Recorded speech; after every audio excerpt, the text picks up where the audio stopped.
Oh my god. And please, I want to have an unmedicated birth, but and that's big on the but. I thought in my head that I was going to be able to just labor. I felt like a student that has prepared very well for exam. Is your best friend for labor, is your best friend for everything. I was thinking, okay, with this level of pain, at least I should have reached 6 centimeters. Somebody was coming out that was not supposed to be coming out yet. Please, I was like, can you step on the gas? This child is coming. I told her, no, I want the epidural right now. I can laugh about this now, but you see that day, not a single thing was funny. I'm sorry, what? What did I put myself into? As you are baking and cooking that baby, your hormones are baking and cooking. What's up? Hi, hello, welcome and welcome back to my channel. The welcome is for new subscribers, new viewers, first time viewers. If you are just seeing me for the first time, I don't know where you've been, no, but better late than what? Never. So you're welcome to my channel. And if you're my returning subscriber, if you're a returning viewer that have not subscribed, please subscribe and welcome back. Thank you for coming back to the channel. My name is Nenye, and as usual, I just share everything life in Canada and my life as a Nigerian immigrant navigating life in Canada. So things and life and experiences in Canada through my lens.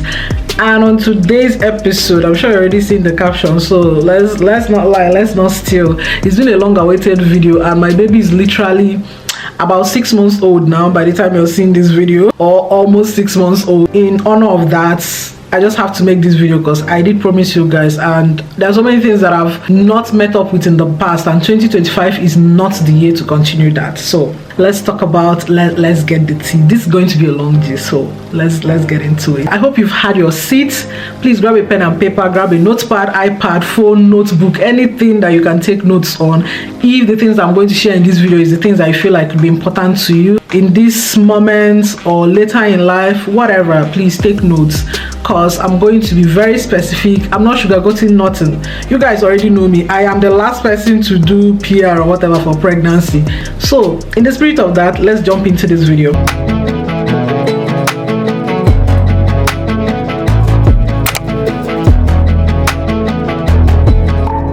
I'm going to be talking about two things here. I'm putting them all together because I want them all to be part of this video, so I don't owe you guys for that video. Number one of them is the things that I did to prepare myself and my body for labor that I probably did not capture in many videos that I have posted in the past, because yeah. And then other things that happened during my birth, in my birth story. So that's what this whole story time and gist is going to contain. I'm going to take you back to maybe like at my 27 or 28 weeks appointment with my midwife. In case you don't know, I use midwife for my first child, Chiadi. I used midwives. For Chata, I also used midwives. I'm pro midwives when it comes to labor and delivery, but that's not what we're discussing here. Just as we are talking, she was asking me, oh, if I have like any birth plans, are there things that I've thought of I would like to have or have in place for my birth? And at that point, I haven't really thought of anything. I haven't like given it detailed thought of what I would like or what I've imagined my labor and delivery to be. The only thing I knew for certain, like I was convinced about, is that I did not want a medicated birth this time around, because I did not have a good experience with it the last time. Honestly, I did not. I was heavily medicated with Chiadi from the induction to epidural, which I highly recommend.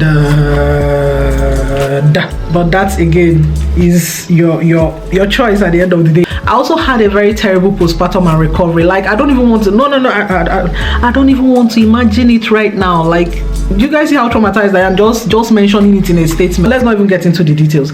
So because of that, I told her I would want an unmedicated birth, because that is one thing I know I have always said to myself after Chiadi's birth. I was like, any other time I'm getting pregnant, please, I want to have an unmedicated birth. But, and that's big on the butt. Big on the butt. Yeah, you get what I mean. So, but I wanted my epidural option right there, just in case I need it. Just hand it to me once I need it. I went home to now think of other things I wanted to, do to kind of achieve that. And in the hindsight of me wanting an unmedicated birth, also I did not want to tear. while having the baby. Like, I did not want to tear. And again, these are personal experience, personal preference, what I wanted for my birth, because Nami they born the Pekin. I researched online, researched on YouTube, here, TikTok, Instagram, you name it, everywhere. Like, I was literally gathering different information, filtering through them, and at the end of the day, I just put together the couple of things I wanted to do, which I felt were safe for both me and baby. And again, you can never really tell what it would be until you bet that child. You could just, things can go anyhow at any point, at any instance, things could change, right? But I just wanted to work on the things that were within my control, which were how to prepare my body for the birth and how to make sure that I went into labor as soon as I needed to go into labor, and had the closest to best type of experience you could have, because pregnancy, birth, labor, postpartum, all of them are the ghetto. They are street babes, street guys. They belong to the streets, all of them.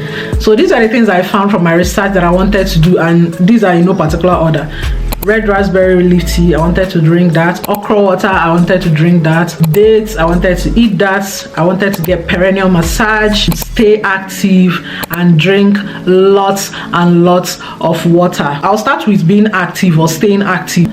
For the most part, you guys already know this, but in case you don't know, maybe you don't follow me on my Instagram, please, the link to my Instagram is in my comment section. Follow me. Don't run, don't walk, don't crawl, fly immediately and follow me. Yes, if you know me on my Instagram, you already know that I was pretty active before this pregnancy. I feel like I was in a very good physical state before I took it. So staying active for me in pregnancy was not like the way I was active going to the gym and all that before I got pregnant, because I was only that way until maybe the first couple of weeks of being pregnant, and then I no longer could. Since I was no longer going to the gym, I just did these little things to stay active.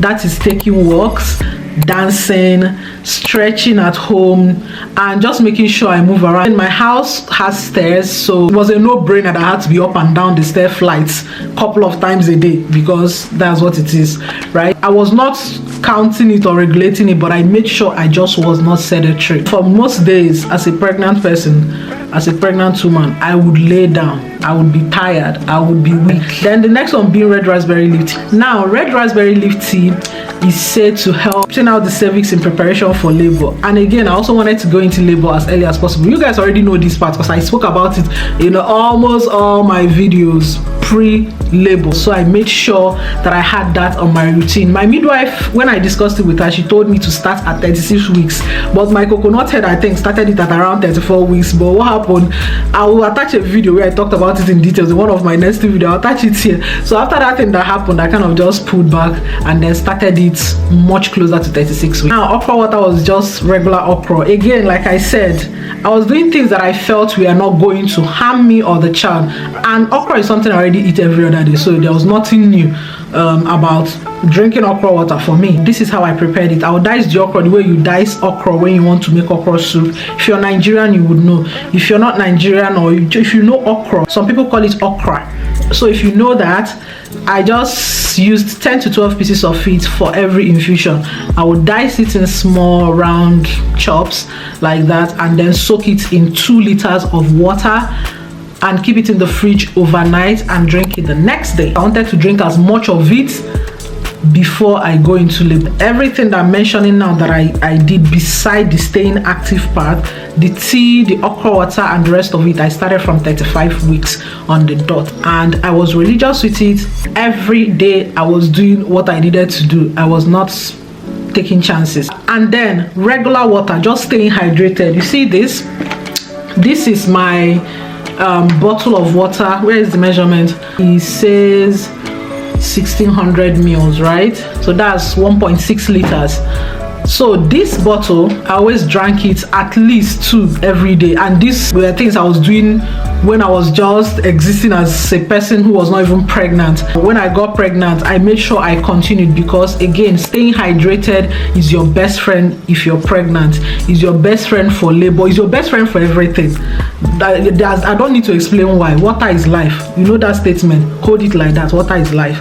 I was drinking okra water, red raspberry leaf tea, and also drinking regular water. So these were like 3 major ways I was hydrating my body actively from 35 weeks. Then the 4th one was perineal massage. You guys, You guys, you see that perineum? Don't play with it.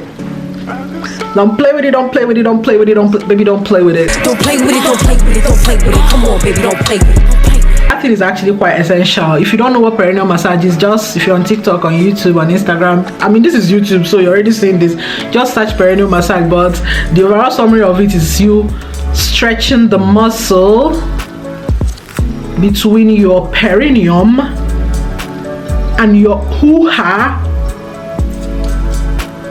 in a massage by making like U shape. Yeah. Not TMI. We are talking pregnancy here. Come on, what were you expecting to hear? 37 weeks and some days was when I started my perineal massage.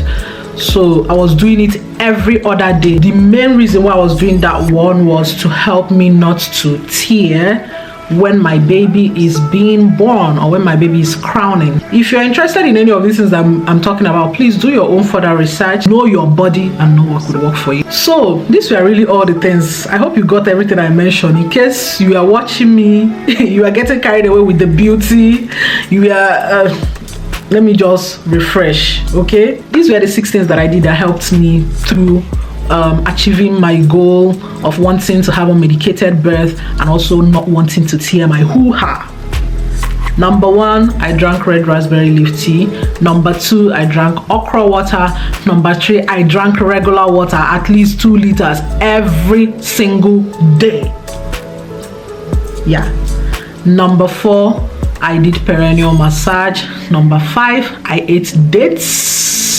And number 6, I stayed active as much as possible. We are now on the day that I had my baby, the day I went into labor. If you haven't watched that video, I'm going to link it up here, but it will be best for you to watch it before watching this part of this video so that you can understand some of the things I'm saying here. I'm going to just give like a high-level summary of what I'm talking about or what has happened on that day that I went into labor. By that time, I felt like a student that has prepared very well for exam. You know, when you write exam when you're in school, or if you're still in school, you know that exam that you prepare for and you're like, I'm ready, I'm going there to give them marking scheme, right? That's how I felt on the day I went into labor. Like, I was not scared. I wanted it to come and go because again, I was even tired. Body, they pain me. My waist was paining me. The pressure was getting worse. Wow, the pressure is getting worse. Now for the labor day, I had a mini objective for that day, which is I wanted to just go to the hospital once, have my baby and go home once. I can't count the number of videos I've watched where people will go to hospital, they will send them back home, and all those things kind of mess up your emotion. And as someone that is trying to have a baby, I did not want that, so I labored mostly at home. My plan was to labor till like maybe 6 or 7 centimeters dilated till I felt like it was getting way too intense. Then I'll go to hospital. That way I felt, or I thought in my head that I was going to be able to just labor to that point and, you know, drive to the hospital and just leave out the rest of the contraction. You must see as I'm saying it now, leave out. I was going to go to the hospital and leave out the rest of the contraction. Unfortunately, you guys, I honestly did not record those parts because number 1, I was in so much pain. I don't even know where the button that says record on my phone was with the level of pain I was feeling. I was in a battle with my mind. I was trying to conquer my mind with the level of pain I was feeling. I could not record. And then number 2 reason, which is a very obvious reason why I could not record, was I was literally in my birthday suits, but naked. So I could not record those parts. When it started, because I've been there before, it was manageable, it was bearable, I could talk through it, I could move up and down. I was even trying to look for what to do just to distract my mind. But immediately it started getting too real. It was obvious to me rather that I needed to get to the hospital, like ASAP. By the time I was leaving the house to go to the hospital, I was thinking, okay, with this level of pain, at least I should have reached 6 centimeter, I should have reached 7 centimeter dilated. Like, they don't have to send me back home. You know, that's what I was thinking in my mind, because the pain was a lot. I have never felt that amount of pain in my life. Someone has asked me multiple times, can I explain what it felt like? Like what did labor pain feel like? Because I'm a very visual person, the best way I can explain it is, you know, bone marrow, like a bone with marrow inside. Imagine that is your, let me say that's your waist. Is your waist, like your hip bone, your pubic bone, right? That is a bone with bone marrow inside. Then someone is now sucking that marrow out of your hip, and the thing will stretch and hurt you and hit a peak, and then it will subside. And then before you say Jack Robinson, the person sucks again and he hits another peak and it subsides. I don't know if this explanation is even doing, I don't know if he's doing what he's supposed to do, but this is the best way I can visualize it based on the fact that this is a pain I have felt through 2 pregnancies. This is the best way I can describe. The most painful part of labor is literally the contraction for me. Sorry, I'm not speaking for every other person. I'm speaking for me. From my experience, the most painful. And that is the moment you question your life, question yourself. How did you even allow yourself to get into this situation in the first place? That's the time you begin to say, no, this can be. Oh no, no. Oh no, this can be. Oh no, this can't be.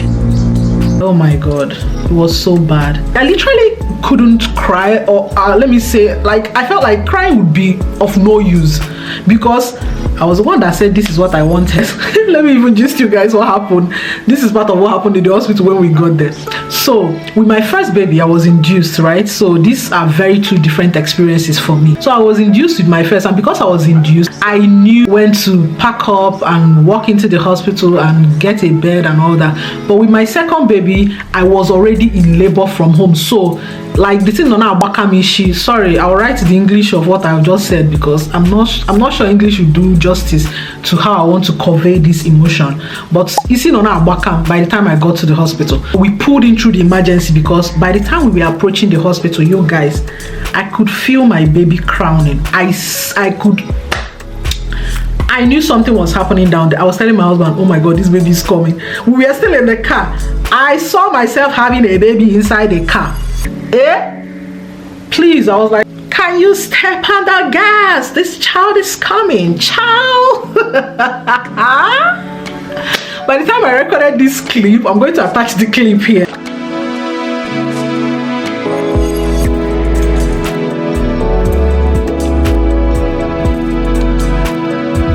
By the time I recorded that clip, a baby was literally about to pop out of my hoo-ha. So we pulled in through the ER section of the hospital. We couldn't go through the regular labor and delivery ward, checking in and all that, because there was no time. There was literally no time. At least that was how I was feeling. We quickly went in. The lady at the door, the security lady there, asked me if I needed a wheelchair, because she could see I was visibly in pain. I said yes. She brought a wheelchair. So my husband just put my tote bag on my leg there, because he parks at that ER section. You're not supposed to park there. There's usually ambulance that parks there. So it was now like, let him go out, you know, and repack the car. The lady was asking me, oh, do I want to wait for him to go and come back? The way I screamed at this lady. And mind you, ER literally had people, you know, there were people there on the triage and people coming for, you know, checkups and all. I was like, no, take me to labor and delivery ward right now.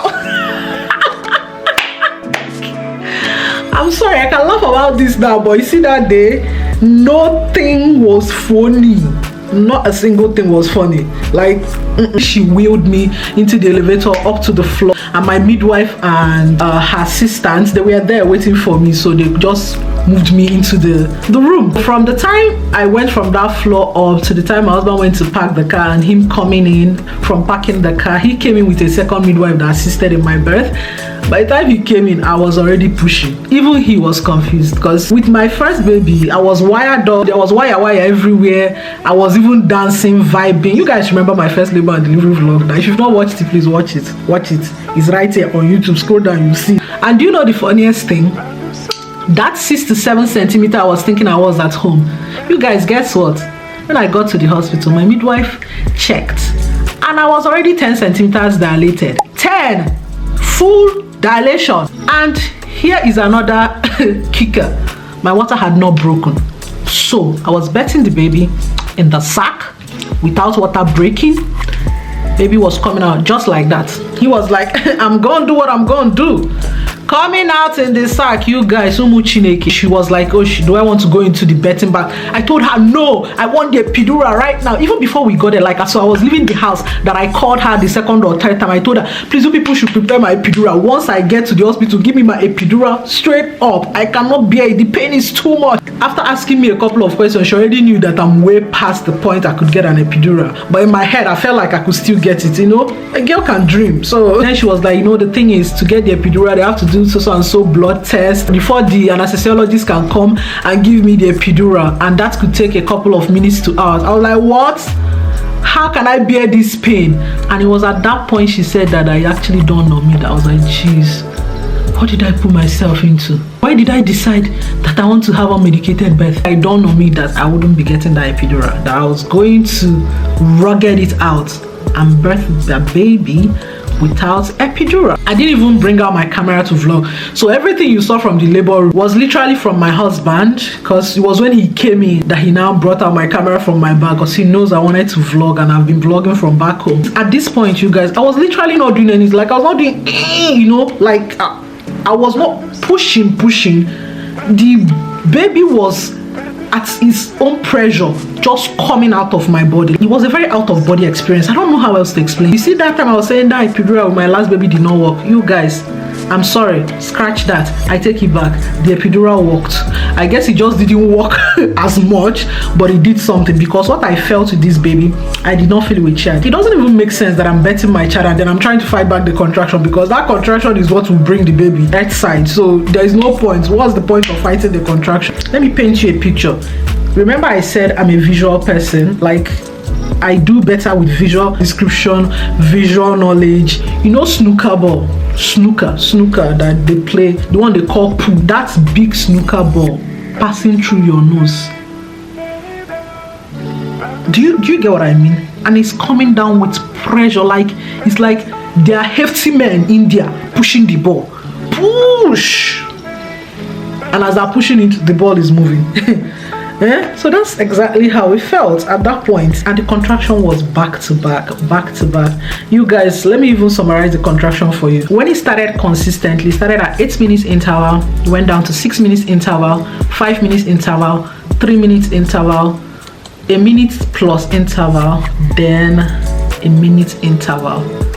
So do you know when I left my house, I was at a minute interval. Do you know what I mean by a minute? Like, as it's stopping, another one is starting, as it's stopping, another one, as it's stopping, another one is starting, like that, back to back. I asked my midwife if they could bust the water. They were like, well, if they pop the water, that's my baby's amniotic fluid, everything will get way more intense. So I was like, no, please, because at that moment I couldn't imagine anything being more intense than what I was feeling. But you guess whose imagination was about to start working? Yeah, you guessed right, mine. Maybe like some minutes after we had that conversation, you know, the water burst on its own. That's when things started to happen at the level. I'm sorry, what?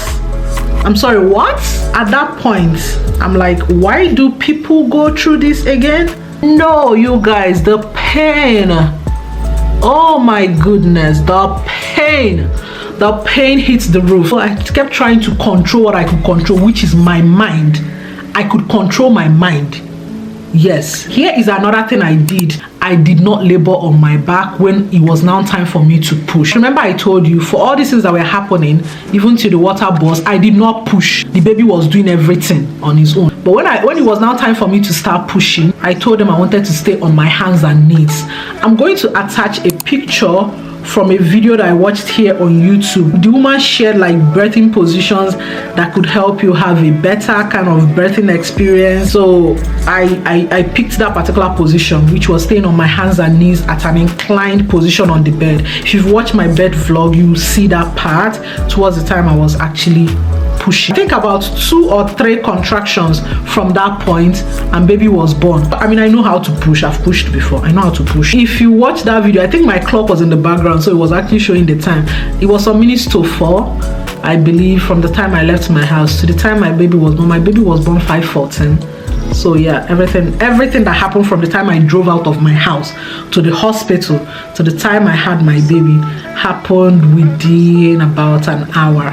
Yeah, and that's the story of my life. I hope you like it. Well, that's my life. Thank you so much for spending time with me. I hope you enjoyed it, because I know I did. Say you want to try unmedicated birth and there's any other thing you want to ask me, please shoot. Don't be shy about anything really that you feel like I've not mentioned and you want to ask me. Please leave me a comment here. If you don't feel comfortable asking me in comment section, you can ask me in my DM on Instagram. Pregnancy, childbirth, labor, all of them are such unpredictable situations. Like, you literally can't tell what will eventually happen until you birth your baby. Like in my case, I tell anybody that asks me, like, this is my second birth, I had a very positive birth experience. This is, I don't think it could get more positive than this. So did I succeed? I succeeded because I had the unmedicated birth I wanted and I did not here. So those objectives, I met them. So for me, those are my measures of success. For you, it could be something different, entirely different from the type of things that mattered to me while I had my own baby.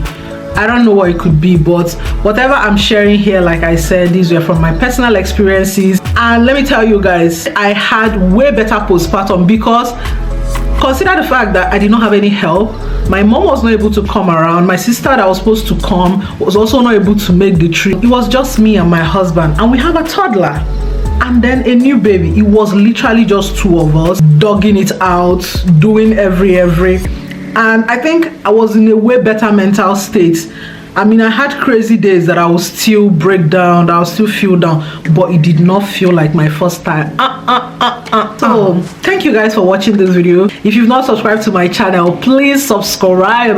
The button is it this side? This side is this side. Yeah, down here, right below. The button is right here. Please subscribe to my channel.